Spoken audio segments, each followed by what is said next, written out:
Everyone, it's me Anjali Verma, your educator. और आज की इस वीडियो में हम लोग करने वाले हैं हमारी एक्सरसाइज 3.1। यहाँ पर आपको पता है चैप्टर का नाम क्या है, pair of linear equations in two variables. तो यहाँ पर हम लीनियर इक्वेशंस को सॉल्व करना सीखेंगे, किस तरीके से लीनियर इक्वेशन हमें खुद बनानी पड़ती है, कैसे उसको हम सॉल्व करते हैं एंड ऑल्सो कैसे हम ग्राफ प्लॉट करते हैं, वो हम इस वाली एक्सरसाइज में देखने वाले हैं। ठीक है, तो एक्सरसाइज 3.1 का पहला क्वेश्चन है, form the pair of linear equations in the following problems and find their solutions graphically.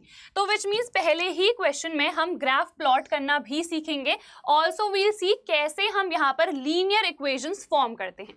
ठीक है, तो सबसे पहला क्वेश्चन देख लेते हैं and then we will solve it. 10 students of class 10th took part in a mathematics quiz. If the number of girls is 4 more than the number of boys, find the number of boys and girls who took part in the quiz. देखो, सबसे पहले यहाँ पर हम question को समझते हैं।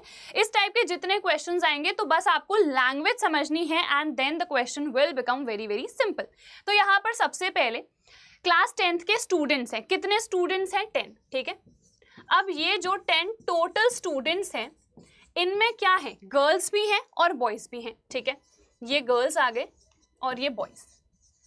अब हमें यहाँ पर इक्वेशंस बनानी है। हमें नहीं पता कि कितनी गर्ल्स हैं कितने बॉयज हैं। ऐसा भी हो सकता है दोनों 5 हो, ऐसा भी हो सकता है ये 6 हो ये 4 हो, या ये 4 हो ये 6 हो, कुछ भी हो सकता है। ठीक है, बहुत सारी कंडीशंस हो सकती हैं, बट हमें ये पता नहीं है, हमें ये फाइंड आउट करना है। ठीक है, तो हम क्या करेंगे, we let the number of girls be x, क्योंकि हमें पता नहीं है कि कितनी गर्ल्स हैं, so we let the number of girls be x. ठीक है, तो एक हमने वेरिएबल ले लिया। इन्हीं को हम वेरिएबल कह रहे हैं क्योंकि ये वैरी कर सकते हैं। हमें नहीं पता कि एक्स की वैल्यू कितनी है, हमें नहीं पता वाई की वैल्यू कितनी है, इसीलिए ये हमारे पास वेरिएबल्स हैं। जो इक्वेशन बनेगी वो 2 वेरिएबल्स में आएगी, एक्स और वाई। जैसे नंबर ऑफ गर्ल्स मैंने एक्स लिया है, वैसे ही I let the number of boys be y. ठीक है, तो यहां पर देखो कितने वेरिएबल्स आ गए हैं, 2 वेरिएबल्स हमारे पास आ चुके हैं। अब क्वेश्चन को समझो, टोटल 10 स्टूडेंट्स हैं। ठीक है, which means according to the question total students अगर 10 हैं तो उसमें सिर्फ गर्ल्स और बॉयज ही तो होंगे ना, थर्ड जेंडर की तो यहाँ पर बात करी नहीं हुई है। तो एक्स और वाई, गर्ल्स एक्स हैं और बॉयज हमारे पास वाई हैं। ठीक है, तो टोटल ये जो 10 स्टूडेंट्स हमारे पास बनेंगे, ये इन दोनों को ऐड करके ही तो बनेंगे ना, बिकॉज गर्ल्स प्लस बॉयज, जितने टोटल गर्ल्स हैं जितने टोटल बॉयज हैं, दोनों को ही ऐड अप करके टोटल नंबर ऑफ स्टूडेंट्स हमको मिलेंगे। तो पहली जो इक्वेशन बनी है हमारे पास, पहली लीनियर इक्वेशन इन 2 वेरिएबल्स जो बनी है वो ये बनी है। ठीक है, इसको आप नेम भी दे सकते हो कि this is the first equation. उसके बाद देखो नेक्स्ट यहाँ पर एक और चीज लिखी है इन्होंने, क्या लिखी है, if the number of girls is 4 more than the number of boys। number of girls क्या है, x। ठीक है, number of girls is 4 more than the number of boys, which means जो boys का नंबर है उससे 4 ज्यादा। तो इक्वेशन क्या बनेगी, x equals to y plus 4। This is the second equation. 2 equations बन गई हैं यहाँ पर, बस इन्हें अब हम सॉल्व करना है, हमें सॉल्व करना है। बट कैसे सॉल्व करना है, ग्राफिकली। विच मीन्स यहाँ पर वैसे तो मेथड्स होती हैं, सब्स्टिट्यूशन मेथड हम लगा सकते हैं, इसके अलावा हम एलिमिनेशन मेथड भी लगा सकते हैं। उसके अलावा मेथड्स आपके सिलेबस में नहीं है, तो ये 2 मेथड से हम इजिली इन दोनों इक्वेशंस को सॉल्व कर सकते हैं। बट इस क्वेश्चन में नहीं सॉल्व करना है, इस क्वेश्चन में हमें ग्राफिकली सॉल्व करना है। अब ग्राफ कैसे प्लॉट करते हैं देख लेते हैं। x plus y equals to 10 और दूसरी इक्वेशन है x equals to y plus 4। ठीक है, ग्राफ प्लॉट करना बहुत सिंपल है। x और y की हम डिफरेंट वैल्यूज लेते हैं। इस तरीके से आप एक बॉक्स बना सकते हो, ठीक है, अपनी कॉपी में। अब यहाँ पर हम क्या करेंगे, x की कुछ वैल्यू रखेंगे और देखेंगे y की क्या वैल्यू आती है। y की कुछ वैल्यू रखेंगे, देखेंगे x की क्या वैल्यू आती है। जनरली जो सबसे सिंपल मेथड है वो ये होता है कि आप सबसे पहले x के बदले 0 पुट कर दो और देखो y कितना आ रहा है। अगर ये 0 हो गया तो y 10 आ जाएगा ऑब्वियसली। फिर आप y को 0 पुट कर दो, y अगर 0 तो x कितना आ जाएगा, 10।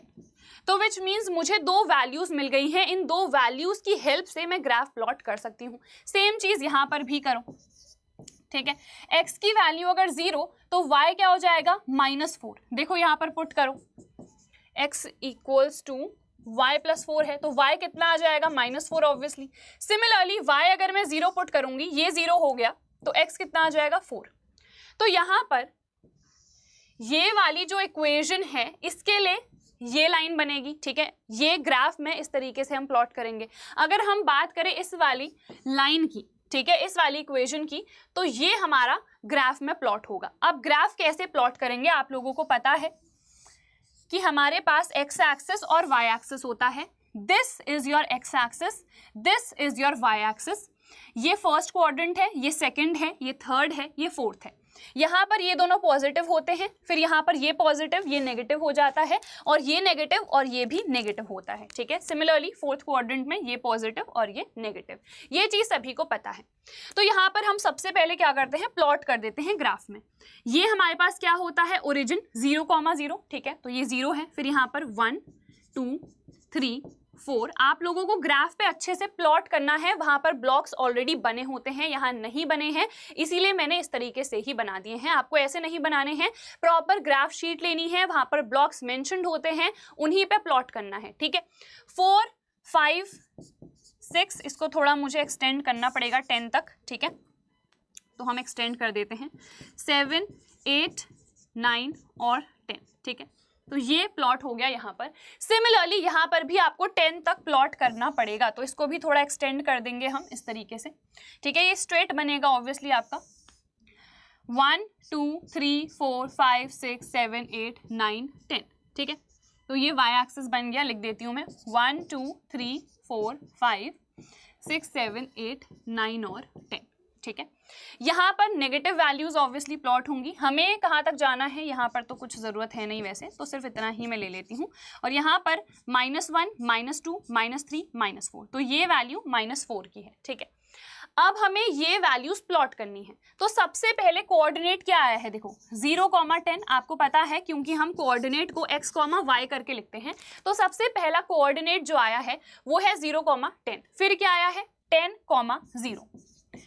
तो देखो आपको पता है, सबसे पहले हम x एक्सिस को लेते हैं, तो यहाँ पर 10,0 अगर मुझे प्लॉट करना है तो ये क्या होगा, 10,0 होगा, ठीक है। So this is 10,0। क्योंकि ये x एक्सिस में आ रखा है, तो y एक्सिस पे कोई पॉइंट ही ट्रैवल नहीं करा इसने, तो विच मीन्स y की वैल्यू क्या होगी, 0। So this is 10,0। अगर मैं बात करूं 0,10 की, इसका मतलब है कि x एक्सिस में इसने कुछ भी ट्रैवल नहीं करा, इसने y एक्सिस में करा। तो ये पॉइंट क्या हो जाएगा, 0,10, ठीक है। अब यहाँ पर ये जो हमारे पास लाइन है ना, इसको कैसे प्लॉट करेंगे, 2 पॉइंट्स हमें मिल गए हैं, इन दोनों पॉइंट्स को हम इस तरीके से मिला देंगे और ये हमारी पहली लाइन बन जाएगी। ये जो लाइन है, इस लाइन की इक्वेशन क्या है, सो इस लाइन की इक्वेशन है x + y = 10। पहली लाइन बना दी, फिर दूसरी कैसे बनेगी, ये पॉइंट्स हमको प्लॉट करने पड़ेंगे। पहला पॉइंट है 0,-4, मतलब क्या है इसका, कि x एक्सिस में कुछ भी ट्रैवल नहीं हुआ, विच मीन्स ना इधर कुछ ट्रैवल हुआ ना इधर, क्योंकि ये नेगेटिव x एक्सिस है और ये वाला नेगेटिव y एक्सिस है, ठीक है। 0,-4, -4 यहाँ तो आएगा नहीं, तो यहाँ प्लॉट नहीं होगा। कहाँ प्लॉट होगा, ऑब्वियसली यहाँ प्लॉट होगा। तो ये जो पॉइंट है ये क्या है, 0,-4, क्योंकि y एक्सिस में है और x एक्सिस में 0 डिस्टेंस ट्रैवल्ड है। So this point is 0,-4। समझ में आया। 4,0 ऑब्वियसली यहाँ पर आएगा, ठीक है। ये हमारा प्लॉट हो गया। अब ये जो हमारे पास लाइन है ये इस तरीके से बन जाएगी ना, कुछ इस तरीके से जाएगी ये, ठीक है। ये प्लॉट हो गया। अब ये एरोज मैंने क्यों बनाए हैं, इसका मतलब होता है ये इनफाइनाइट तक एक्सटेंड होगा, क्योंकि हमें नहीं पता कहाँ तक ये एक्सटेंड हो रहा होगा, तो हम इस तरीके से एरोज बनाते हैं। जैसे यहाँ पर मैंने बनाया है, यहाँ पर भी बनाया है, क्योंकि एक्स एक्सिस और वाई एक्सिस भी इनफाइनाइट तक एक्सटेंड होगा, ठीक है। तो ये हमने देखो 2 लाइन्स यहाँ पर बना दी हैं, समझ में आ गया। अब उसके बाद यहाँ पर जिस भी पॉइंट पर ये दोनों ही जो इक्वेशंस है ना, ये इंटरसेक्ट कर रही होंगी, मीट कर रही होंगी, वही हमारा आंसर होगा, ठीक है।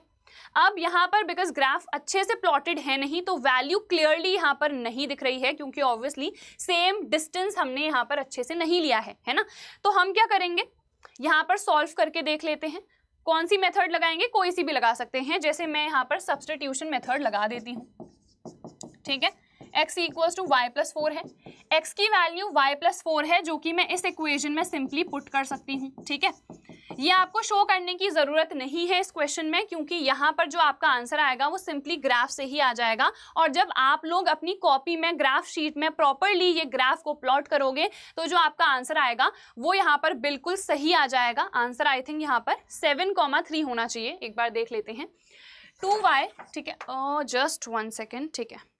तो यहाँ पर देखो 2y plus 4 equals to 10, 2y equals to कितना हो जाएगा 6, y की वैल्यू आ गई 3, y की वैल्यू 3 यहाँ पर पुट कर दो तो x की वैल्यू कितनी आ जाएगी 7, ठीक है।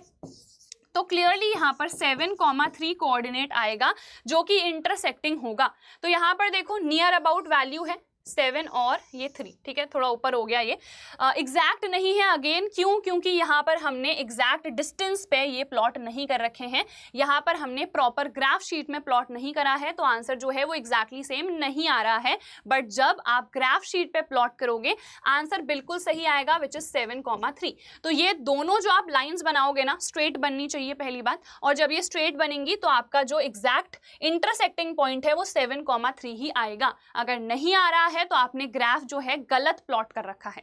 समझ में आ गया? तो 7,3 यहाँ पर आंसर है। अब यहाँ पर हमसे क्या कहा गया था, find the number of boys and girls who took part in the quiz, ठीक है, ग्राफिकली सॉल्व करना था। तो लास्ट में आप आंसर यहाँ पर क्या लिख दोगे, लास्ट में आपको आंसर लिखना है, ये सॉल्व करने की जरूरत नहीं है, अगेन मैं बता रही हूँ।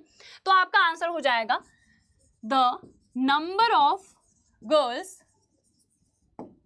is how much, number of girls क्या आया था हमारे पास 7 and the number of boys is 3, ठीक है। तो 7 गर्ल्स हैं उस क्लास में और हमारे पास बॉयज जो हैं वो 3 हैं जिन्होंने इस मैथमेटिक्स के क्विज में पार्टिसिपेट कर रखा है। क्लियर हो गया? I hope this question was very clear, क्योंकि पहला क्वेश्चन था तो बहुत अच्छे से डिटेल में मैंने ये एक्सप्लेन करा है।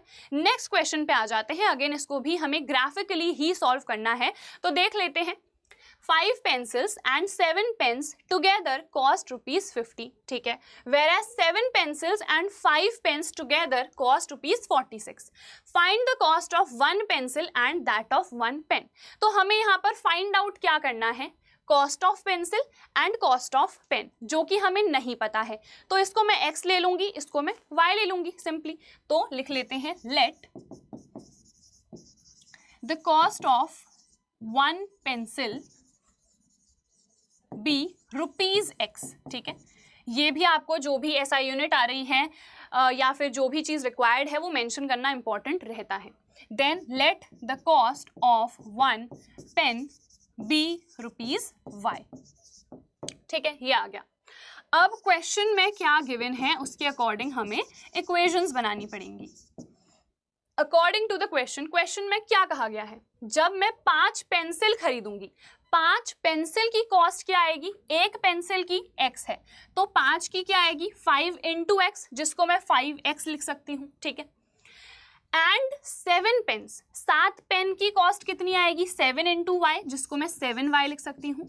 इन दोनों की टोटल कॉस्ट कितनी आ रही है 50, है ना। तो यहाँ पर पहली इक्वेशन हमारी तैयार हो गई, हमने बना दी, this is our first equation.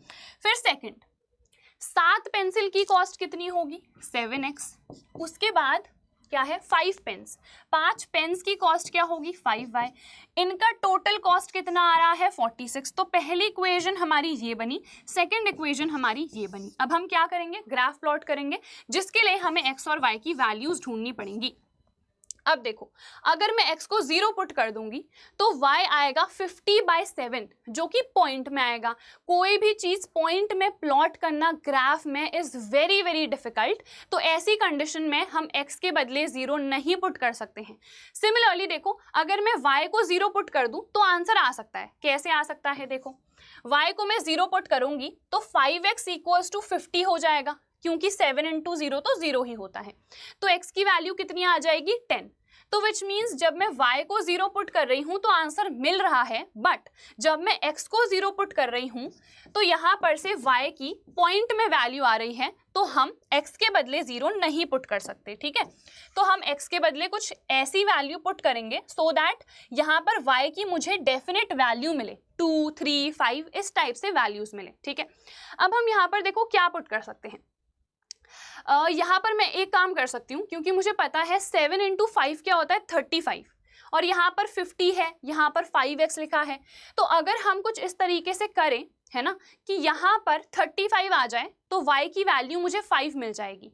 हो सकता है ऐसा, तो हम यही ट्राई करते हैं। यहाँ पर अगर मैं 1 पुट करूँगी तो 45 आएगा, 7y = 45 आ जाएगा, सॉल्व नहीं हो पाएगा। अगर मैं x के बदले 2 पुट करूँ तो 5 इंटू 2 10 होता है, तो यहाँ पर 40 आ जाएगा, तभी भी सॉल्व नहीं होगा। बट अगर x के बदले मैं 3 पुट कर दूं, ठीक है, यहाँ पर 3 पुट करो x के बदले, 15 + 7y = 50 हो जाएगा। 7y = 50 - 15 करो 35 आएगा, तो y की मुझे एक वैल्यू मिल जाएगी जो कि 5 है। तो विच मीन्स यहाँ पर x के बदले हमने 0 नहीं पुट करा, क्योंकि पॉइंट में वैल्यू आ रही थी, और पॉइंट में ग्राफ में वो पॉइंट प्लॉट करना ना बहुत डिफिकल्ट हो जाता है, तो हम कोई पर्टिकुलर वैल्यू यहाँ पर ढूंढते हैं होल नंबर्स के फॉर्म में। ठीक है, तो यहाँ पर ये वैल्यू आ गई। फिर उसके बाद नेक्स्ट हम आ जाते हैं, और होल नंबर जरूरी नहीं है, कोई इंटीजर भी हो सकता है, नेगेटिव वैल्यू भी हो सकती है, दैट इज कंप्लीटली फाइन। ठीक है, उसके बाद देखो पहली वाली इक्वेशन के लिए तो हमने 2 पॉइंट्स ढूंढ दिए हैं। इन दोनों पॉइंट्स की हेल्प से इजीली मैं ग्राफ पे लाइन प्लॉट कर सकती हूँ। अब सेकेंड इक्वेशन के लिए हम देख लेते हैं x और y। x के बदले 0 पुट करोगे तो अगेन ये पॉइंट में वैल्यू आएगी, डिफिकल्ट है प्लॉट करना, तो x के बदले 0 पुट नहीं करेंगे। y के बदले 0 पुट करूंगी, अगेन x = 46/7 आएगा, विच मीन्स ये भी पॉइंट में जा रहा है, तो डिफिकल्ट होगा। तो ना x के बदले यहाँ पर मैं 0 पुट करूंगी, ना ही y के बदले यहाँ पर मैं 0 पुट करूंगी। तो हम क्या करेंगे देखते हैं। ठीक है, अब देखो यहाँ पर अगर हम कुछ ऐसे ट्राई करें, इसके बदले हम क्या पुट कर सकते हैं कि यहाँ पर ये सही तरीके से सॉल्व हो जाए, कुछ यहाँ पर 10, 20, 30, 25 ऐसी वैल्यू आ जाए, क्योंकि जब ऐसी कुछ वैल्यू आएगी तभी तो 5y = अगर कुछ भी आता है 10, 20 तो हमें एक डेफिनेट इंटीग्रल वैल्यू मिल जाएगी, है ना। तो हम ऐसा ही कुछ ट्राई करते हैं। अब देखो यहाँ पर अगर मैं x के बदले क्या पुट कर दूं 8, 7 इंटू 8 कितना होता है 56, यहाँ पर आ गया 56 और यहाँ पर है 46। ठीक है, तो 46 माइनस 56 कितना हो जाएगा -10, और मैंने कहा माइनस में वैल्यू तो चलेगी, तो यहाँ पर y कितना आ गया -2। तो विच मीन्स मुझे एक डेफिनेट इंटीग्रल वैल्यू मिल गई जिसको मैं ग्राफ पे इजीली प्लॉट कर सकती हूँ। x के बदले मुझे 8 रखना पड़ा, y के बदले मुझे -2 मिल गया, तो ये हो गया। तो पहली वैल्यू तो मुझे मिल गई है, ऐसे ही मुझे कोई दूसरी वैल्यू भी ढूंढनी पड़ेगी। इसको इरेज कर देते हैं। ये सब कुछ आपका साइड में रफ में चलेगा, ठीक है, कॉपी में शीट में आप वही शो करोगे जो आपको वैल्यू डायरेक्ट मिल रखी है। बाकी सब आपका इवन एग्जाम की अगर हम बात करें या फिर नॉर्मली जब आप सॉल्व कर रहे हो ना, तो वहां पर ये सब हमारा रफ वर्क में ही होता है। उसके बाद देखो क्या होगा, यहाँ x के बदले तो मैंने वैल्यू पुट कर दी, अब मैं कुछ y पे पुट करने का ट्राई करती हूँ सो दैट यहाँ पर से 7x = कुछ मिल जाए, सो दैट x की मुझे एक डेफिनेट वैल्यू मिले। तो y के बदले मैं क्या कर सकती हूँ, यहाँ पर अगर मैं 3 प्लॉट करूँ, ठीक है, y के बदले, ठीक है, देखते हैं सॉल्व हो पाता है या नहीं। 3 मैं इसलिए पुट कर रही हूँ क्योंकि यहाँ पर 15 आएगा और 46 माइनस 15 जब हमारे पास होगा, ठीक है, तो वैल्यू क्या हमें मिल सकती है देख लेते हैं। 7x प्लस यहाँ पर 15 = 46। तो ये सॉल्व नहीं हो पाएगा फर्दर, है ना, क्योंकि यहाँ पर तो 31 आ जाएगा और हमको क्या चाहिए 21। तो यहाँ पर y के बदले मुझे क्या पुट करना पड़ेगा 5। क्यों 5? क्योंकि 5 × 5 होता है 25, और जब यहाँ पर 25 आएगा तो 46 माइनस 25 कितना हो जाएगा बताओ 21। तो x की वैल्यू कितनी मिल जाएगी 3। यहाँ पर भी मुझे डेफिनेट वैल्यू मिल गई इंटीजर के फॉर्म में, जिसको मैं इजीली प्लॉट कर सकती हूँ। तो यहाँ पर देखो क्या करेंगे, y के बदले 5 पुट करा तो x कितना आ गया 3। एक चीज आपको दिख रही होगी कि क्लियरली मुझे दिख रहा है इस वाली लाइन की इक्वेशन में और इस वाली लाइन की इक्वेशन में एक कॉमन पॉइंट है ऑलरेडी 3 and 5 विच मीन्स वैसे हमें डायरेक्टली पता चल चुका है हमारा आंसर क्या आना चाहिए 3,5 because this is the intersecting point. Intersecting point होता ही क्या है, एक ऐसा पॉइंट जो दोनों में हमें कॉमन मिले और एक ही इंटरसेक्टिंग पॉइंट हो सकता है and that is 3,5 over here. ठीक है, बट हमें ग्राफिकली शो करना है तो इसका मुझे ना ग्राफ प्लॉट करना पड़ेगा। तो सबसे पहले इस तरीके से पूरा हम ग्राफ बना देते हैं। ये हो गया। सबसे पहला पॉइंट क्या है, देखो 10,0 10,0 कहाँ पर आएगा, ऑब्वियसली यहाँ पर आएगा, है ना। तो 1 2 3 4 5 6 7 8 9 10 दिस इज 10,0। उसके बाद 3,5 3,5 कहाँ पर आता है, ये तो हमारा 3 है और 5 कहाँ है वाई एक्सिस में, 1 2 3 4 5 दिस इज 5, तो ये 5 है, तो विच मीन्स 3,5 ये वाला पॉइंट हमें यहाँ पर मिल चुका है, दिस इज 3,5। ठीक है, अब हमें लाइन बनानी है, कैसे बनाएंगे, इन दोनों पॉइंट्स को मीट करा के। ठीक है, तो ये थोड़ा सा गड़बड़ हो गया, इसको हम ऐसे अगर लेके जाएं, ठीक है, ये आपको ऑब्वियसली स्केल से बनाना है, ऐसे नहीं फ्री हैंड से बना रही हूं मैं, तो आपको स्केल से प्रॉपरली ये बनाना है। ठीक है, उसके बाद देखो नेक्स्ट, ये तो प्लॉट कर दिया, ये जो मैंने प्लॉट करा है ये है 5x + 7y इक्वल्स टू, आपको इस लाइन के जस्ट बगल में जो भी इक्वेशन है ना वो लिखनी है कि ये जो लाइन है ना ये इस इक्वेशन की मैंने प्लॉट कर रखी है, ये ग्राफ में मेंशन भी करना है। आई थिंक प्रीवियस में एक में तो मेंशन करा और दूसरे में मेंशन करना हम भूल गए, है ना। जैसे इसमें तो मैंने मेंशन करा और इस वाले में मेंशन नहीं करा, तो कर देते हैं। ये जो है ना ये वाला आया था, ये वाली लाइन x = y + 4 के लिए। ठीक है, ऐसे हाईलाइट आपको करना है, तभी तो जो एग्जामिनर है उन्हें पता चलेगा कि आपने कौन सी लाइन प्लॉट कर रखी है। ठीक है, तो ये हो गया और ये भी हमारे पास हो गया। ठीक है, तो अब चलो यहाँ पर 8, -2 प्लॉट कर लेते हैं। 8 ऑब्वियसली यहाँ पर होगा, -2 कहाँ आएगा, 1 2 यहाँ पर, दिस इज -2। ठीक है, तो 8, -2 कहाँ पर मिलेगा, ऑब्वियसली यहाँ पर, दिस इज 8, -2। ठीक है, और हमारे पास क्या है 3,5 ऑलरेडी ये है, 8, -2 3/5। तो ये लाइन इस तरीके से प्लॉट होती हुई जाएगी, थोड़ी स्ट्रेट होनी चाहिए ये। ठीक है, तो कुछ इस तरीके से ये वाली लाइन जाएगी। क्लियरली हमें दिख रहा है कि इस तरीके से इंटरसेक्ट करा है दोनों ही लाइंस ने, तो जो हमारा इंटरसेक्टिंग पॉइंट आ रखा है वही हमारा सॉल्यूशन होगा, वही हमारा आंसर होगा। ठीक है, तो 8, -2 यहाँ पर आ गया, हम लिख देते हैं ये क्या है 7x + 5y, 7x + 5y = 46। तो दोनों ही इक्वेशंस जो हैं यहाँ पर हमने क्लियरली लिख दी हैं। I hope this is very much clear. तो ये हमारा आंसर हो गया। लास्ट में आप एक लाइन लिख दोगे, the cost of 1 pencil is rupees how much, एक पेंसिल की कॉस्ट कितनी आई, x थी ना, और x की वैल्यू क्या है 3। फिर एक पेन की कॉस्ट कितनी आई, रुपीज y थी, और y क्या निकला है 5।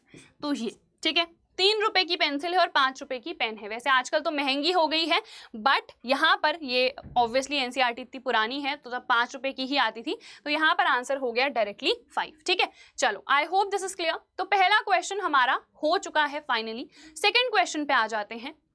On comparing the ratios A1/A2, B1/B2 and C1/C2, find out whether the lines representing the following pairs of linear equations intersect at a point are parallel or coincident। देखो, कोई भी equation को ना हम ऐसे लिखते हैं, ax + by + c = 0। ये है हमारे पास एक कोई भी लीनियर इक्वेशन इन 2 वेरिएबल्स। अब यहाँ पर 2 इक्वेशंस हैं, तो 2 इक्वेशंस को हम कैसे लिख देते हैं, a1x b1y c1। ठीक है, फिर दूसरी a2x b2y c2, इस तरीके से हम लिख देते हैं। ठीक है, so this is the first equation, this is the second equation. You will compare, ठीक है, इस इक्वेशन को इससे कंपेयर करोगे तो a1 की वैल्यू कितनी आएगी बताओ, क्लियरली 5, ठीक है। b1 की वैल्यू कितनी आएगी, -4, और c1 की वैल्यू कितनी आएगी, 8 आएगी, ठीक है।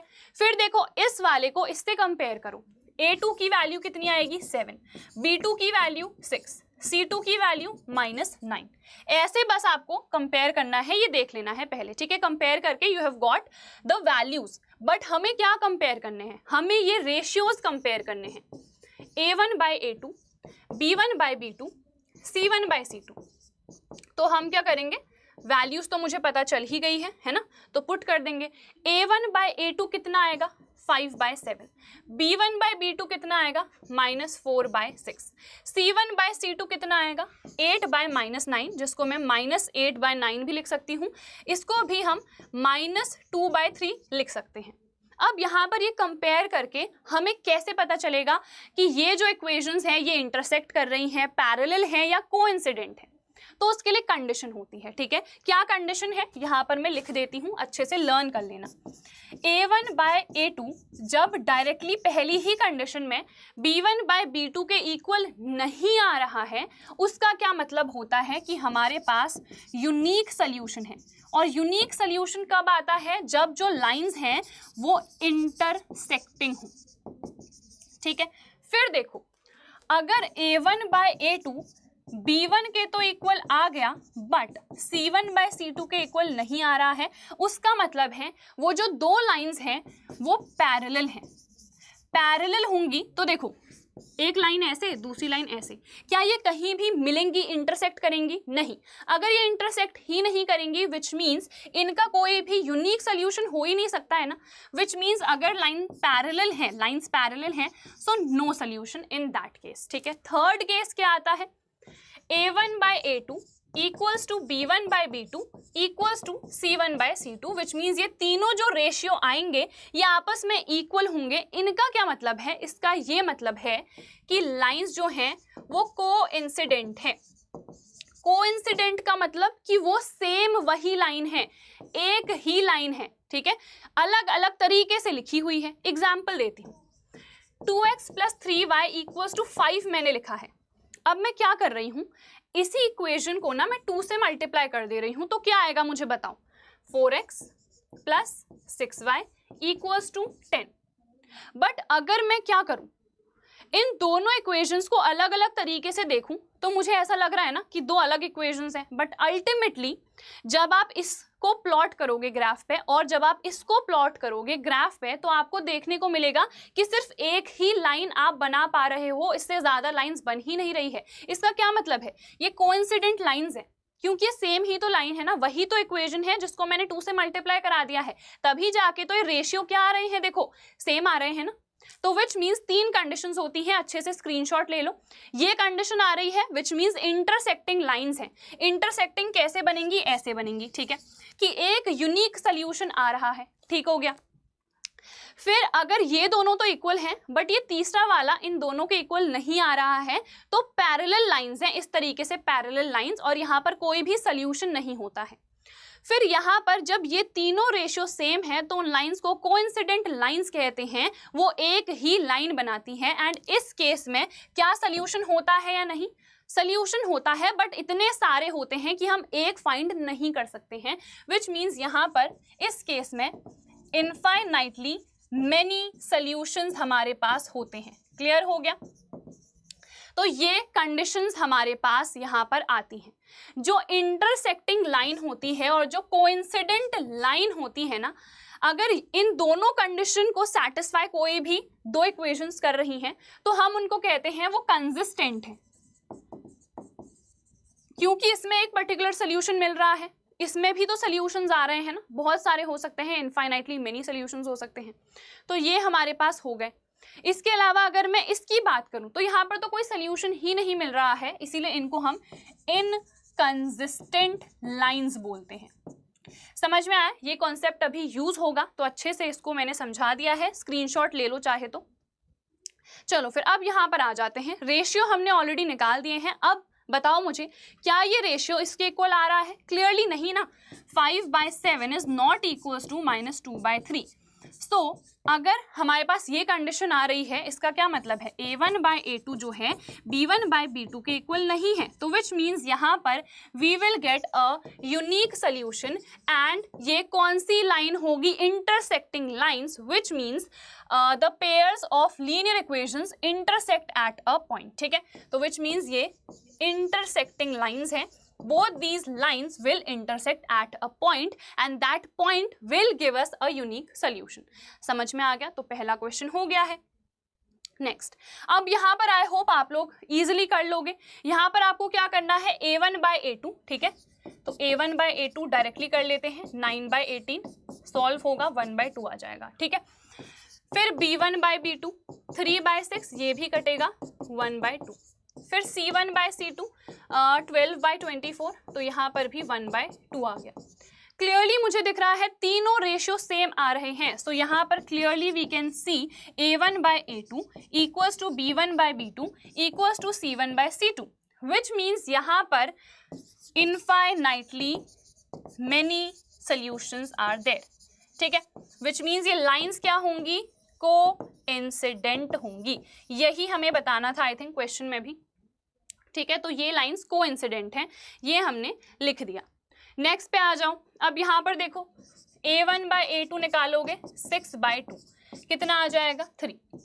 b1 बाय b2 -3 अपॉन -1 कितना हो गया, 3। c1 by c2 10 bye 9। यहाँ पर मुझे क्लियरली दिख रहा है a1 बाय a2 तो b1 बाय b2 के इक्वल है, बट ये c1 बाय c2 के इक्वल नहीं है, क्योंकि इन दोनों की वैल्यू 3 है, ये दोनों आपस में तो इक्वल हैं, बट ये तीसरे वाले के इक्वल तो नहीं आ रही हैं। ठीक है, तो इस कंडीशन को हमने किसकी कंडीशन कहा था, पैरेलल लाइंस की। सो ये लाइंस क्या होंगी, पैरेलल, विच मीन्स यहाँ पर हमें कोई भी सोल्यूशन नहीं मिलेगा। ठीक है, चलो सेकंड क्वेश्चन हो गया, थर्ड पे आ जाते हैं। On comparing these ratios again, find out whether the following pair of linear equations are consistent or inconsistent। अभी बताया था consistent किसको कहेंगे और inconsistent किसको कहेंगे। तो हम a1 बाय a2 निकाल लेते हैं, क्या आएगा, 3 बाय 2। b1 बाय b2 कितना आ जाएगा, 2 बाय -3, जिसको हम -2 बाय 3 भी लिख सकते हैं। c1 बाय c2 कितना आएगा, देखो ऑब्वियसली जिस इक्वेशन के फॉर्म में हमने लिखा था उसमें ये जो c है ये उस साइड आना चाहिए, है ना, तो इसको हम इस फॉर्म में लिखेंगे। तो यहाँ पर c1 की वैल्यू कितनी है, दैट इज -5 अपॉन ये भी उधर जाएगा, 2x -3y -7 इक्वल्स टू 0, तो ये भी -7 ही आएगा, तो 5 बाय 7।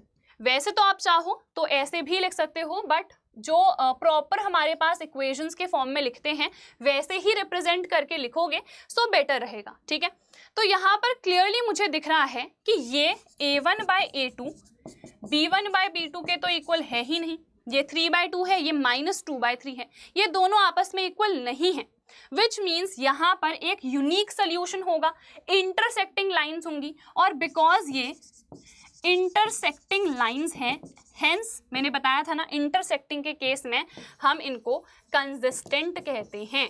ठीक है, तो ये हो गया। फिर इसको सॉल्व कर लेते हैं, a1 बाय a2 निकालो सबसे पहले, कितना आ जाएगा, 2 बाय 4 विच मीन्स 1 बाय 2। ठीक है, b1 बाय b2 निकाल लेते हैं, -3 बाय -6 ये आ जाएगा 1 बाय 2। c1 बाय c2 निकाल लो, -8 अपॉन -9 जो कि अल्टीमेटली 8 बाय 9 ही आएगा। तो यहाँ पर मुझे दिख रहा है कि ये इसके इक्वल तो है बट ये इसके इक्वल नहीं है।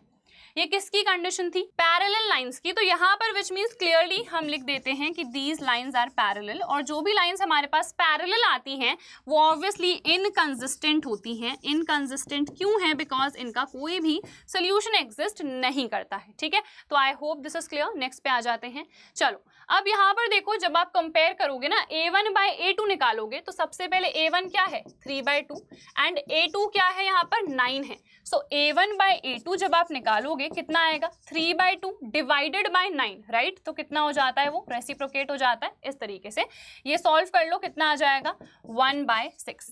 सिमिलरली b1 बाय b2 जब आप निकालोगे तो कितना आएगा 5 बाय 3 और ये रेसिप्रोकेट हो जाएगा इस तरीके से। So it will be -1 by 6। ठीक है, तो ये हमारे पास हो गया। And then C1 by C2 -7 by -14 that will be 1 by 2। तो यहाँ पर तो क्लियरली हमें पहली ही कंडीशन में दिख गया कि this is not equals to this, which means कौन सी कंडीशन थी, यहाँ पर यूनिक सोल्यूशन मिलेगा।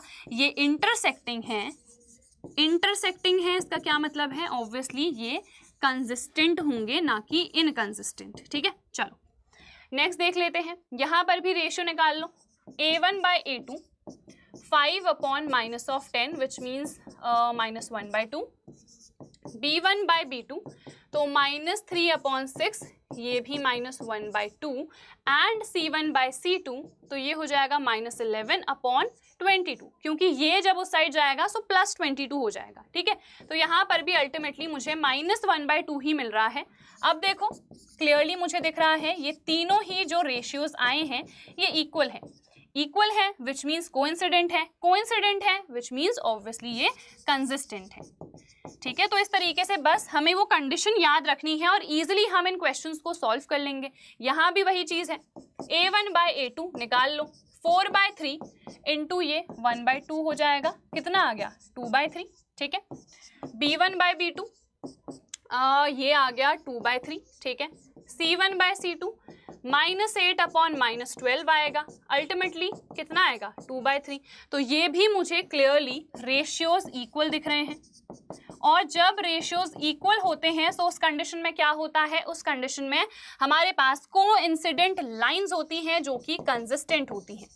तो आई थिंक ये कंसिस्टेंट, ये कंसिस्टेंट, ये कंसिस्टेंट, ये इनकंसिस्टेंट और ये कंसिस्टेंट। ठीक है, तो ज़्यादा क्या है, कंसिस्टेंट है। तो वैसे ही आपको भी लाइफ में क्या मेंटेन करनी है, कंसिस्टेंसी। ठीक है, तो ऐसे ही बस पढ़ते रहना है अच्छे तरीके से। बहुत सारे यार लेक्चर्स मैं आगे भी लाने वाली हूँ, मैथ्स के लिए भी, केमिस्ट्री के लिए भी, so just stay tuned on this channel. और अगर वीडियोस पसंद आ रही हैं तो लाइक शेयर सब्सक्राइब भी करना है। ठीक है, चलो आ जाते हैं हम फोर्थ क्वेश्चन में। Which of the following pairs of linear equations are consistent, inconsistent, if consistent obtain the solution graphically. ठीक है, कर लेते हैं। तो यहाँ पर देखो सबसे पहले कंसिस्टेंट है या इनकंसिस्टेंट है हमें देखना है, तो रेशियो से ही पता चलेगा ऑब्वियसली। तो A1 by A2 निकाल लेती हूँ, 1 by 2, B1 by B2 1 by 2, C1 by C2 कितना आएगा -5 upon -10 which means 1 by 2। Clearly मुझे दिख रहा है कि रेशियोज क्या है, सारे के सारे आपस में इक्वल हैं, हेंस ये क्या होंगी, कोइंसिडेंट लाइंस हैं विच मीन्स कंसिस्टेंट है। तो लिख लेते हैं यहाँ पर कंसिस्टेंट। कंसिस्टेंट अगर होंगी तो सोल्यूशन आपको ग्राफिकली शो करना है। कैसे दिखाएंगे, बहुत ही सिंपल है। पहली इक्वेशन x + y = 5 और दूसरी क्या थी यहाँ पर 2x + 2y = 10। देखो यहाँ पर सेम ही आंसर्स आएंगे, x की वैल्यू 0 तो y 5, y की वैल्यू 0 तो x 5। यहाँ पर भी वही चीज करो, x 0 तो y 2y = 10, y = यहाँ पर भी 5 आएगा और y के बदले 0 पुट करो तो ये x ही आएगा, है ना। तो इनको हम प्लॉट कर देंगे ग्राफ पे। कैसे प्लॉट करेंगे, it is very very simple. 1 2 3 4 5 ये है 5, 0। इसको थोड़ा सा ऊपर एक्सटेंड कर देते हैं। 1 2 3 4 5 0, 5। ठीक है, तो यहाँ पर इसको हम सही से अगर लिखें, इसको मैं लिख देती हूँ यहाँ पर 0, 5 सो दैट हमारी जो लाइन है वो ऐसे प्लॉट हो जाए स्ट्रेट। इसकी इक्वेशन क्या है, x + y = 5 and also 2x + 2y = 10। Because ये दोनों इक्वेशंस क्या हैं हमारे पास, कंसिस्टेंट तो है ही बट कोइंसिडेंट भी है। कोइंसिडेंट है इसीलिए एक ही तो यहाँ पर क्या बनी है, लाइन बनी है। ठीक है, अब हमें सोल्यूशन निकालना था ना, तो सोल्यूशन क्या होगा, क्योंकि हमें पता है इसके तो इनफाइनाइटली मेनी सोल्यूशंस आएंगे। तो हम क्या लिखेंगे, इनफाइनाइटली मेनी सोल्यूशंस हैं, तो हेंस अगर हम इन दोनों इक्वेशंस की बात करें, ठीक है, तो सोल्यूशन कैसे निकलेगा, तो सोल्यूशन ऐसे निकलेगा, y = 5 - x where x can have any value। ठीक है, x की जो भी वैल्यू आएगी ठीक है, y की वैल्यू भी उसी के अकॉर्डिंग चेंज होगी। x अगर 1 है तो y 4 होगा, x अगर 2 है तो y 3 होगा। तो x जैसे जैसे चेंज होगा वैसे वैसे हमारे पास y भी चेंज होगा। तो हमें सोल्यूशन ग्राफिकली निकालना था, तो बिकॉज हम यहाँ पर ग्राफिकली शो नहीं कर सकते हैं, because this line, these lines actually, because दोनों ही coincident हैं, so these lines have infinitely many solutions, so the answer or the solution can be represented in this form where x can have any value and the value of y is going to change according to the value of x। ठीक है, जैसे जैसे x change होगा वैसे ही y भी change होगा। चलो next पे आ जाते हैं। तो यहाँ पर a1 by a2 में निकाल लेती हूँ, दिस इज 1/3। ठीक है, देन यहाँ पर b1 by b2 -1 by -3, तो ये आ जाएगा 1/3। c1 by c2 -8 upon -16, तो ये आ गया 1/2। तो clearly a1 by a2 b1 by b2 के तो इक्वल है, बट c1 by c2 के इक्वल नहीं है, विच मीन्स ये पैरेलल है।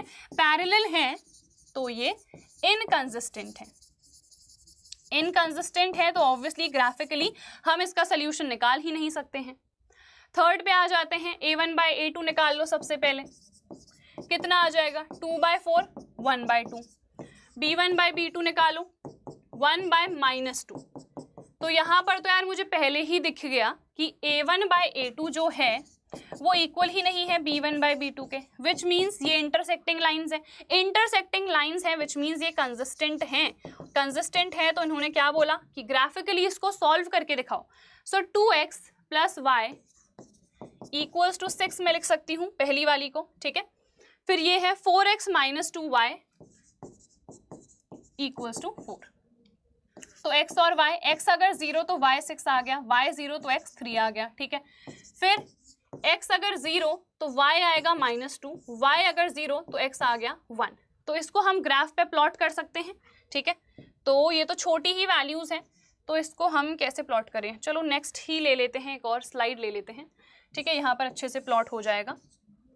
This is our graph. तो क्या क्या पॉइंट्स लेने हैं देखते हैं। सबसे पहले 0,6 3,0 3,0 ये रहा। ठीक है, 0,6 1 2 3 4 5 6। ठीक है, तो ये आप ले लो इसको इस तरीके से, 0,6 हो गया। इसको थोड़ा सही करना पड़ेगा हमें, बिकॉज ये स्ट्रेट तो नहीं बनी है और ना ये इससे पास कर रही है, तो ये ऐसे हमने बना दिया। ठीक है, एग्जैक्ट पॉइंट से पास करते हुए ही दिखानी है। यहाँ उतने अच्छे से बनेगा नहीं, बिकॉज ऑब्वियसली बोर्ड है, फ्री हैंड है मेरा। ठीक है, तो ये हमारे पास पहली इक्वेशन हो गई। यहाँ पर हमें लिखना भी पड़ेगा 2x + y = 6, ये हमने लिख दिया। ठीक है, उसके बाद 0, -2 कहाँ पर आएगा, ऑब्वियसली इधर पर आएगा, है ना। सो 0, -2 ये हो गया। फिर 1,0 1,0 कहाँ आएगा, यहाँ पर आएगा ना, ऑब्वियसली दिस इज 1,0। तो ये ऐसे हमारा प्लॉट हो जाएगा, 1,0 लिख भी सकते हो और 0, -2। और यहाँ पर आप इक्वेशन भी मेंशन कर सकते हो, क्या था ये 4x - 2y = 4। अब देखो यहाँ पर हमें सोल्यूशन निकालना था। क्लियरली आई कैन सी कि ये दोनों लाइंस इस पॉइंट पे इंटरसेक्ट कर रही हैं। आई थिंक 2,3 कुछ आंसर आना चाहिए। ठीक है, ग्राफ में आपका इंटरसेक्ट होगा तो आपको मिल जाएगा। यहाँ पर हम साइड में सॉल्व कर लेते हैं आंसर चेक करने के लिए। ठीक है, इसको मैं 2 से मल्टीप्लाई करा देती हूँ, 4x + 2y = 12 हो जाएगा। दूसरी इक्वेशन ये है, यहाँ पर एलिमिनेशन मेथड में यूज कर रही हूँ।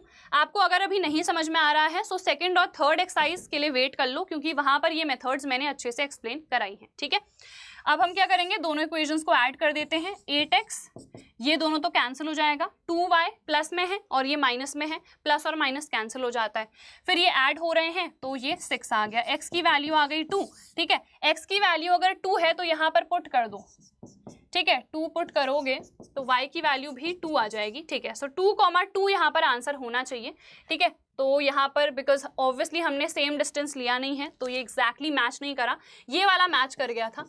तो हमें सोल्यूशन निकालना था। सोल्यूशन क्या हो गया यहाँ पर 2,2। तो हमने क्या करा, बेसिकली इन दोनों इक्वेशंस को भी अच्छे से सॉल्व कर लिया, and that is what we had to do. यहाँ पर क्वेश्चन में हमको यही बोला गया था कि हमें सोल्यूशन ग्राफिकली निकालना है अगर ये कंसिस्टेंट हैं तो। तो यहाँ पर आई होप ये क्वेश्चन क्लियर हो गया होगा। ये रहा इसका ग्राफ।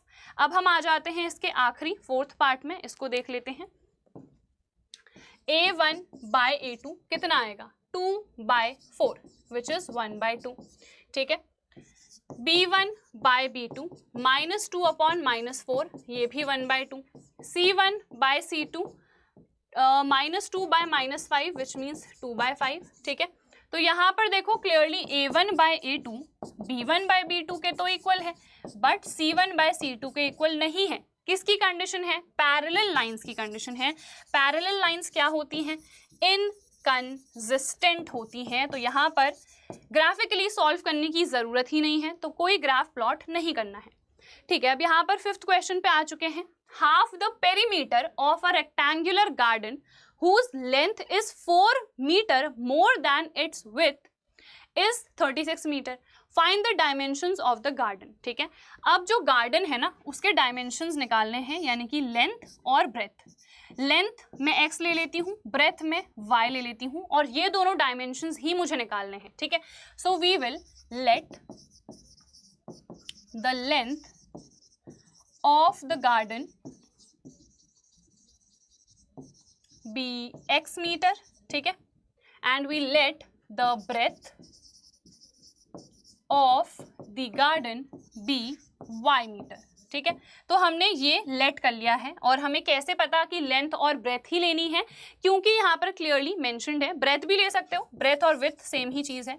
यहाँ पर क्वेश्चन में विथ लिखा है तो आप विथ मेंशन कर देना, ठीक है। अब देखो रेक्टेंगुलर है, सो ऑब्वियसली लेंथ और विथ उसकी दोनों ही होगी। एक को मैंने x ले लिया, एक को मैंने y ले लिया। अब यहाँ पर देखो क्वेश्चन में क्या लिखा है, जो लेंथ है वो 4 मीटर ज्यादा है उसके विड्थ से। So according to the question length कितनी है? x, और लेंथ कितनी है? विड्थ से 4 ज्यादा है। तो ऑब्वियसली क्वेश्चन के अकॉर्डिंग यही इक्वेशन बनेगी। दूसरा एक और चीज देखो, यहाँ पर क्या लिखी है? Half the perimeter of rectangular garden. Rectangle का पेरीमीटर क्या होता है? 2l + b। यहाँ पर लेंथ है x, ब्रेथ है y, सो 2x + y, ये आ जाएगा इसका पेरीमीटर, ठीक है। This is the perimeter. Perimeter का मतलब क्या होता है? जो टोटल लेंथ है वो ऐड करते हैं। तो ये x होता है, ये भी x है ऑब्वियसली, ये y है, ये भी y है ऑब्वियसली। सो पेरीमीटर कितना आएगा? x + y + x + y, जिसको हम क्या लिख सकते हैं? 2x + y। सो ये हमारे पास आया है पेरीमीटर। क्वेश्चन में क्या कहा गया है? Half the perimeter. तो हाफ दी पेरीमीटर यानी कि 2 × x + y is 36 meter. Half the perimeter is 36 meter, ठीक है। तो इक्वल्स टू 36, ये कैंसिल होगा तो कितनी आ जाएगी इक्वेशन? x + y = 36। इस इक्वेशन को हमें ग्राफिकली सॉल्व करने की जरूरत नहीं है, हमें डायमेंशंस निकालने हैं। कैसे निकालेंगे? तो यार सिंपली आप यहाँ पर सब्स्टिट्यूशन मेथड का इस्तेमाल कर सकते हो। पहली इक्वेशन ये है, पहली इक्वेशन में x की वैल्यू y + 4 है, तो ये जो वैल्यू है x की, ये मैं सेकंड इक्वेशन में पुट कर सकती हूँ, है ना। तो y + 4 आ जाएगा। ये इक्वेशन है, इसमें x के बदले मैं y + 4 पुट कर सकती हूँ, ठीक है। अब y + y 2y, ठीक है, इक्वल्स टू 36 -4 कितना हो जाएगा? 32। y कितना आ गया? 16, ठीक है। y 16 आया तो यहाँ पर हम पुट कर देंगे इक्वल्स टू 36, तो x कितना आ गया? 20, विच मीन्स जो लेंथ है वो आई है 20 मीटर उस गार्डन की, और जो विड्थ है वो आई है 16 मीटर उस गार्डन की। बस हमें डायमेंशंस ही निकालने थे, हमने निकाल लिए हैं। उसके बाद given the linear equations this, ठीक है, इक्वेशन सॉरी, एक ही इक्वेशन गिवन है। Right another linear equation in 2 variables such that the geometrical representation of the pair so formed is intersecting. बस यहाँ पर आपको क्या करना है ना, कंडीशन को सेटिस्फाई कराना है। ये इक्वेशन ऑलरेडी गिवन है, आपको कुछ ऐसे नंबर्स चूज करने हैं सो दैट इंटरसेक्टिंग की कंडीशन सेटिस्फाई हो जाए, ये वाली कि a1/a2 b1/b2 के इक्वल नहीं आना चाहिए। तो बहुत ही सिंपल है, यहाँ पर -8 = 0, यहाँ पर मैं 3 ले लेती हूँ। अब 2/3 के इक्वल क्या नहीं आएगा? तो कोई भी नंबर ले लो ना। अगर मैं यहाँ पर 2y भी लिख दूँ और यहाँ पर तो कुछ भी लिख दो, जब आप रेशियो निकालोगे, ठीक है, सो 2/3 आएगा और b1/b2 3/2। क्या 2/3 3/2 के इक्वल है? नहीं, विच मीन्स हमें एक ऐसी ही लाइन बतानी थी जो कि इंटरसेक्टिंग लाइंस की कंडीशन इस लाइन के साथ सेटिस्फाई कर दे। आप ये भी लिख सकते हो, कोई बच्चा अगर चाहता है कि मैं 5x + 2y - 3 = 0 लिख दूं, वो भी चलेगा। क्यों? क्योंकि फिर 2/5 होगा जो कि 3/2 के इक्वल होता ही नहीं है। तो बस हो गया, ठीक है। इस तरीके से आपने लिख दी, कोई भी इक्वेशन लिख दी जो इस कंडीशन को सेटिस्फाई करे। फिर सेकंड कंडीशन क्या है हमारे पास? पैरेलल लाइंस की। पैरेलल लाइंस के लिए क्या होता है? ये दोनों इक्वल होते हैं बट ये तीसरा इक्वल नहीं होता है। तो यहां पर देखो, आप क्या करो, इसका ना डबल कर दो। सिंपल है, सिंपली आप बस डबल कर दो। 2 का डबल 4 होता है, ठीक है। 3 का डबल 6 होता है, बट यहाँ पर डबल मत करो क्योंकि ये रेशियो इक्वल नहीं आना चाहिए। तो यहाँ पर मैं 7 ले लेती हूँ, बस हो गया। अब ये कंडीशन सेटिस्फाई हो रही है ना। 2/4 1/2 आएगा, 3/6 1/2 आएगा, विच मीन्स ये दोनों रेशियोज इक्वल हैं। बट 8/7 तो इक्वल नहीं है ना 1/2 के। तो विच मीन्स क्लियरली इस कंडीशन को ये दोनों लाइन सेटिस्फाई कर रही हैं। तो अगर मुझे पैरेलल लाइंस की कंडीशन चाहिए है तो मैं इस लाइन को लिख सकती हूँ, ठीक है। फिर थर्ड पे आ जाते हैं। थर्ड है कोइंसिडेंट। कोइंसिडेंट के लिए क्या होगा? तीनों रेशियोज आपस में इक्वल होने चाहिए। तो बस जो भी इक्वेशन गिवन है उसको 2 से मल्टीप्लाई कर दो, 3 से कर दो, 4 से कर दो, कोइंसिडेंट आपको मिल जाएगा, ठीक है। 2 से मल्टीप्लाई करा देती हूँ, 4x प्लस कितना आ जाएगा 6y, इसको भी 2 से मल्टीप्लाई कराओ। अब रेशियो निकालो, 2/4 1/2 होता है, 3/6 1/2 होता है, -8/-16 1/2 होता है। ये कंडीशन क्या हो रही है? सेटिस्फाई। तो ये है हमारे पास तीसरी equation. Very simple it is, बस आपको थोड़ा सा ध्यान देना है, ये जो कंडीशंस है अच्छे से याद करनी है और कंफ्यूज नहीं होना है, ठीक है। चलो, ये हमारा आखिरी क्वेश्चन है तो हम देख लेते हैं। We have to draw the graphs of the equations this and this, determine the coordinates of the vertices of the triangle formed by these lines and the x-axis and shade the triangular region, ठीक है। तो यहाँ पर देखो, सबसे पहले मुझे x - y = -1 इसका ग्राफ प्लॉट करना है। तो कैसे करेंगे यार? बहुत ही सिंपल है, कर रखा है हमने अभी। x की वैल्यू 0 पुट करो, y आ जाएगा 1, y की वैल्यू 0 पुट करो, x आ जाएगा -1, ठीक है। फिर इसको भी प्लॉट करते हैं, यहाँ पर कर लेते हैं। चलो, 3x + 2y = 12।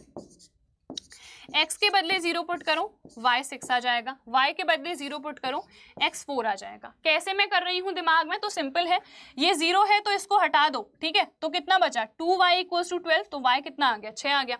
जब y को 0 पुट कर रहे हो, ये पूरा हटा दो, 3x = 12 हो गया, तो x कितना आ गया? 4 आ गया। सिंपल है। अब हम क्या करते हैं, यहाँ पर ग्राफ अच्छे से प्लॉट करते हैं। नहीं, ये वाला नहीं, we have to choose white, ठीक है। तो ये आ गया हमारे पास, इसको भी मैं ऐसे ले लेती हूँ। सबसे पहले मुझे क्या प्लॉट करना है? 0,1, तो वो तो ऑब्वियसली यहाँ पर आएगा। फिर -1,0 जो कि यहाँ पर आएगा, है ना। तो यहाँ पर देखो, ये इक्वेशन तो ऐसे आ गई, ये सबसे पहली वाली प्लॉट हो गई। लिख देते हैं x - y + 1 = 0। ये भी वही चीज़ है और ये भी वही चीज़ है, ठीक है। अपने कन्वीनियंस के लिए मैंने बस ऐसे लिखा हुआ था। उसके बाद देखो यहाँ पर 0,6 कहाँ आएगा? 1 2 3, ये थोड़ा ज़्यादा ही नज़दीक हो गया, 1 2 3 4 5 6 यहाँ पर आ गया। So this is the point, ठीक है। 0,6। 4,0 कहाँ आएगा? 1 2 3 4। तो यहाँ पर ये इस तरीके से आ गया, ठीक है। यहाँ पर लिख देती हूँ मैं 3x + 2y = 12। ये आ चुका है, मैंने लिख दिया। चाहो तो ये पॉइंट्स को आप लिख भी सकते हो कि ये 4,0 है, ये 0,6 है। नहीं चाहो तो लेट इट बी, ठीक है। अब हमसे क्या कहा गया था? सबसे पहले यही कहा गया था कि ग्राफ ड्रॉ करो। हमने पॉइंट्स ढूंढे और ग्राफ्स दोनों के प्लॉट कर दिए। Determine the coordinates of the vertices of the triangle. दिख रहा है ना मुझे, एक ट्राइंगल यहाँ पर बन रहा है, इसके कोऑर्डिनेट्स हमें ढूंढने हैं ट्राइंगल के, वर्टिसेस के, ठीक है। ये वर्टिसेस है, इसका एक वर्टिसेस, ठीक है, ये दूसरा, ये तीसरा, ठीक है। वर्टेक्स ढूंढना है ना, ये एक एक वर्टेक्स है और तीनों को हम वर्टिसेस कह देंगे, ठीक है। तो यहाँ पर ये है 4,0, ये क्या था -1,0, ये ऑब्वियसली इसका इंटरसेक्टिंग पॉइंट आएगा जो कि 2,3 या 2,2 कुछ होना चाहिए, जो कि ऑब्वियसली आपको ग्राफ में दिख जाएगा, बट मुझे नहीं दिख रहा है क्योंकि ये ग्राफ अच्छे से प्लॉटेड नहीं है। तो आंसर हम ढूंढ लेंगे। x के बदले देखो y-1 मैं दूसरी इक्वेशन में पुट कर सकती हूँ, ठीक है। x के बदले y-1 सब्सटीट्यूशन मैंने अप्लाई कर दिया है यहाँ पर। तो 3y plus 2y equals to 15, 5y equals to 15, तो y यस 3 आ रहा है, y अगर 3 है यहाँ पर तो x2, ठीक है, बिल्कुल सही। चलो ये तो एक एटलीस्ट एक तो अच्छे से प्लॉट हुआ 2,3। तो यहाँ पर हमें क्या ढूंढने थे, we had to find the vertices of the triangle, जो कि क्या आ गए 2,3, -1,0 एंड 4,0। तो वर्टिसेस ढूंढ लिए। उसके बाद and shade the triangular region, तो हमें ये जो ट्रायंगुलर रीजन हमने बनाया है उसको शेड करना है। तो इस तरीके से बस आपको पेंसिल से शेड कर देना है, तो हमें ये मिल गया। तो और कुछ तो यहाँ पर हमें नहीं करना है। सो बस वी आर डन।